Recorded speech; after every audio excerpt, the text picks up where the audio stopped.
يا مساء الجمال، يا صباح الجمال، من شيماء جمال. اهلا بيكم في قناتي الموت شماوي.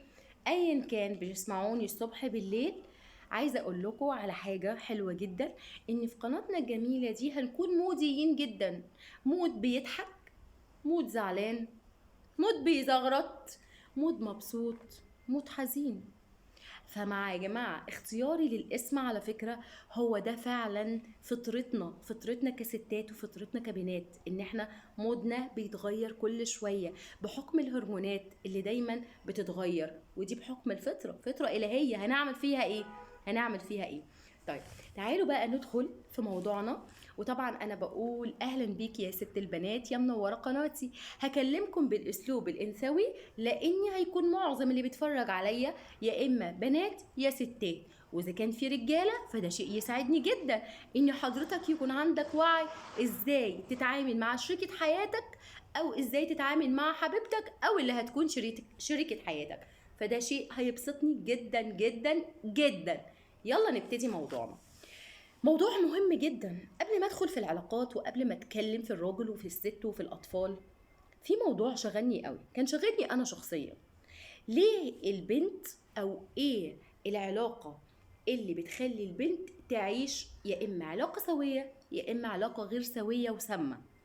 ليه البنت ما بتحسش بالامان مع باباها، وازاي تختار شريك حياتها؟ لو حضرتك قاعدة في بيت باباكي ومامتك وانتي مش حاسة بالامان، صبرا.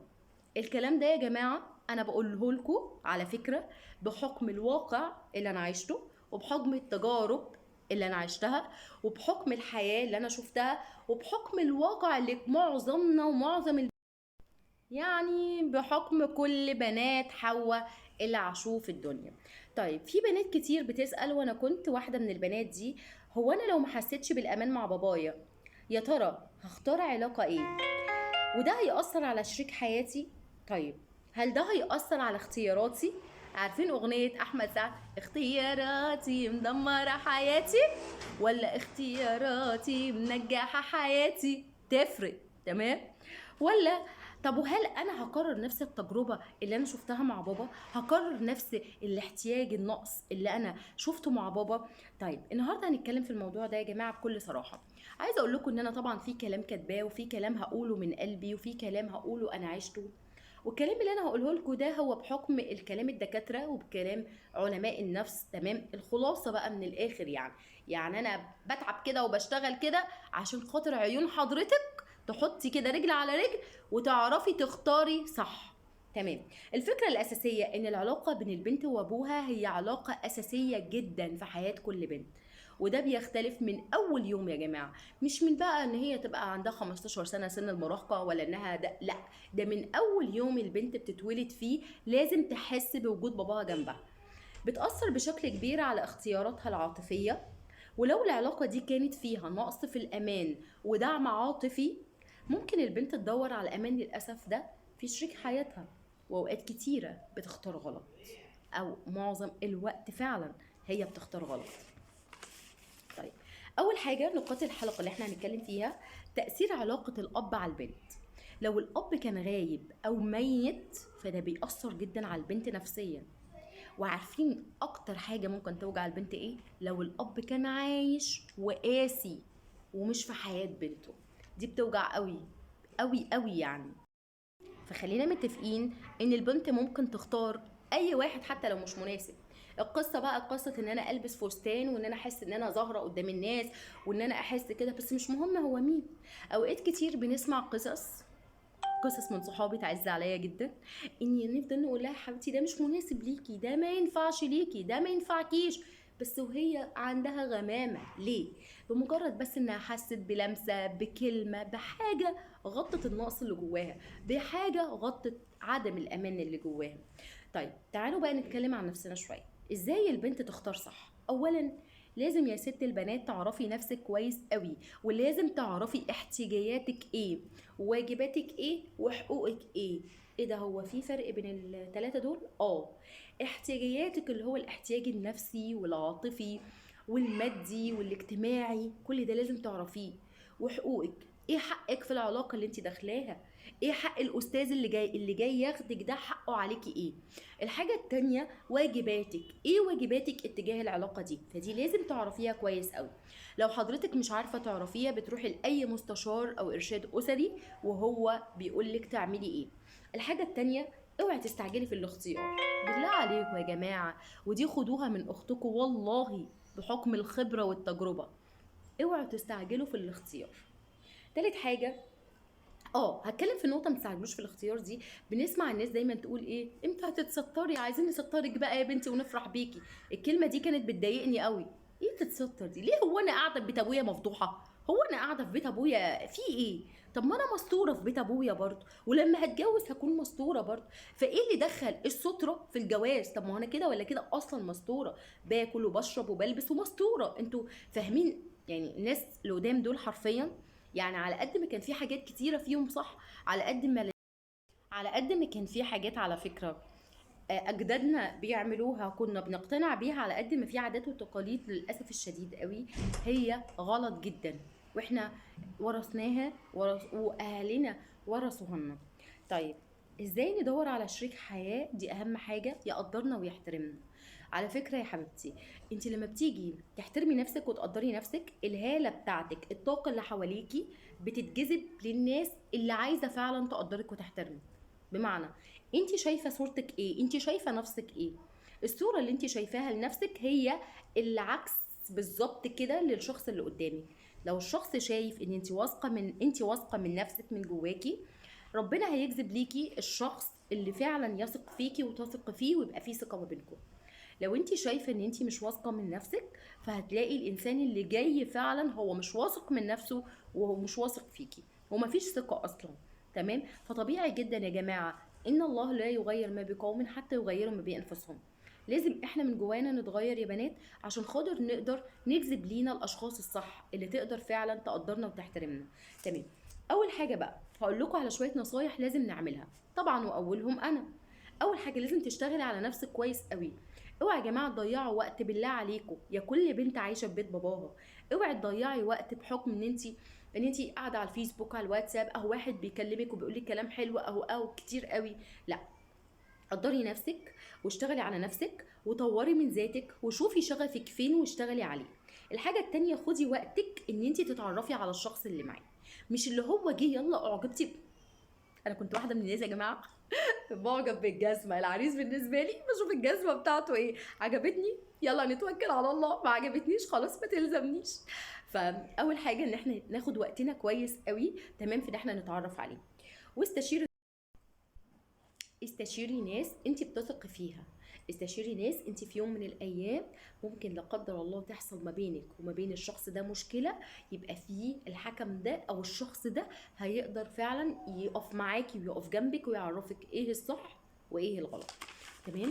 انا دلوقتي على فكره يعتبر خلاص خلصت الحلقه، بس عايزه اقول لكم على حاجه كويسه قوي، ان اختيار شريك الحياه ده قرار يا جماعه، قرار مصيري. تمام. يعني قرار هو على فكرة مهم جدا، ومش لازم يكون مبني على نقص أو احتياج. بالله عليكم، بالله عليكم، خدوها من واحدة جاية لكم من المستقبل وبتقول لكم بلاش تختاروا شريك حياة مبني على نقص أو احتياج. انتوا املوا نقصكم واملوا احتياجاتكم، واعرفوا انتوا ايه. انتوا ربنا كرمكم، احنا كبنات ربنا كرمنا وعززنا، ربنا جعلنا في احسن صورة، ربنا جعل لينا صورة كاملة في القرآن. كرمي نفسك عشان تلقي اللي يكرمك، عشان تقدري تجذبي ليك الشخص اللي يكرمك. تمام. خدي وقتك، خدي وقتك، خدي وقتك. لو باباكي عايش حاولي تقربي منه، حاولي تعوديه ان هو يديك الامان حتى لو مش موجود. ادي نفسك انت الامان، خلاص اصل ابونا واتكتب علينا، مش هنقدر ان احنا هنعمل ايه. خلاص خلاص، هو علاقته بيا سوف يحاسب عليها قدام ربنا، وانا علاقتي بيه برضو هتحاسب بيها قدام ربنا. بس ربنا قال لي كمان ان انا لازم اشتغل على نفسي واطور من نفسي كويس قوي. واعملي الاختيار اللي يناسبك ويحقق لك السعاده. مش معنى ان انا بنت خالتي اتجوزت واتخطبت يبقى انا كده لا خلاص بقى انا اتجوز واتخطب لا. ومش معنى لا، خدي وقتك براحتك، وصدقيني كل ما هتحبي نفسك اكتر، كل ما هتقربي من نفسك اكتر، كل ما هتجذبي ليه كل ما هتجذبي ليكي الشخص اللي هيحبك وهيقدرك ويرفعك فوق راسه كمان، وهتقدري ان انت هتتعاملي معاه صح عشان يعيش في علاقة سوية، عشان تقدروا تجيبوا جيل سوي، عشان تختاري الأب قبل ما يكون شريك حياتك. تختاري الأب، ودي حلقة تاني هنتكلم فيها. تختاري الأب اللي يكون لولادك، تختاري الأب اللي لما يخبط على بابه ولادك ما يجروش على الأوض، لا، يجروا على باب الشقة مستنيين بابا. الموضوع مش سهل ومش صعب. مش صعب ان انت تشغلي كل وقتك على نفسك، مش صعب. حتى لو انت ست بيت وبتسمعيني دلوقتي، حتى لو انت معاكي 5 ولاد وبتسمعيني دلوقتي، انت تقدري ان انت تشتغلي على نفسك، وتقدري ان انت تغيري العلاقة دي لنفسك ثم نفسك. لاني انا هدفي هنا دلوقتي ليكي وانت بتسمعيني اني تحققي ذاتك وتحققي نفسك، انك تعيشي نفسك في كرامة وفي امان وفي دعم وفي احتواء. ماشي؟ يا رب ما كنتش طولت عليكم، ويا رب يكون الموضوع عجبكم. ولو انت في حاجه مضايقاكي ممكن تحكي لي عنها في الكومنتس تحت، او تبعتي لي على الخاص وتقولي لي ايه اللي مضايقك وممكن نتكلم فيه. ولو عندكم مواضيع حابين نتكلم فيها انا اتس اوكي. اتمنى ان يكون اسلوبي وصل ليكم بكل حب ودعم واحتواء. انت مصدر الكون كله على فكره، وانت ست البنات، وانت حلوه وشربات وحياه ربنا يا قمر انت. ابسطي نفسك بنفسك، ويا رب اكون خفيفه على قلبكم. وبليز بقى سبسكرايب وشير لقناه الموت شماوي في رعايه الله. كل ما هتجذبي ليكي الشخص اللي هيحبك وهيقدرك ويرفعك فوق راسه كمان، وهتقدري ان انت هتتعاملي معاه صح عشان يعيش في علاقه سويه، عشان تقدروا تجيبوا جيل سوي، عشان تختاري الأب قبل ما يكون شريك حياتك. تختاري الأب، ودي حلقة تاني هنتكلم فيها. تختاري الأب اللي يكون لولادك، تختاري الأب اللي لما يخبط على بابه ولادك ما يجروش على الأوض، لا، يجروا على باب الشقة مستنيين بابا. الموضوع مش سهل ومش صعب. مش صعب ان انت تشغلي كل وقتك على نفسك، مش صعب. حتى لو انت ست بيت وبتسمعيني دلوقتي، حتى لو انت معاكي 5 ولاد وبتسمعيني دلوقتي، انت تقدري ان انت تشتغلي على نفسك، وتقدري ان انت تغيري العلاقة دي لنفسك ثم نفسك. لاني انا هدفي هنا دلوقتي ليكي وانت بتسمعيني اني تحققي ذاتك وتحققي نفسك، انك تعيشي نفسك في كرامة وفي امان وفي دعم وفي احتواء. ماشي؟ يا رب ما كنتش طولت عليكم، ويا رب يكون الموضوع عجبكم. ولو انت في حاجه مضايقاكي ممكن تحكي لي عنها في الكومنتس تحت، او تبعتي لي على الخاص وتقولي لي ايه اللي مضايقك وممكن نتكلم فيه. ولو عندكم مواضيع حابين نتكلم فيها انا اتس اوكي. اتمنى ان يكون اسلوبي وصل ليكم بكل حب ودعم واحتواء. انت مصدر الكون كله على فكره، وانت ست البنات، وانت حلوه وشربات وحياه ربنا يا قمر انت. ابسطي نفسك بنفسك، ويا رب اكون خفيفه على قلبكم. وبليز بقى سبسكرايب وشير لقناه الموت شماوي في رعايه الله.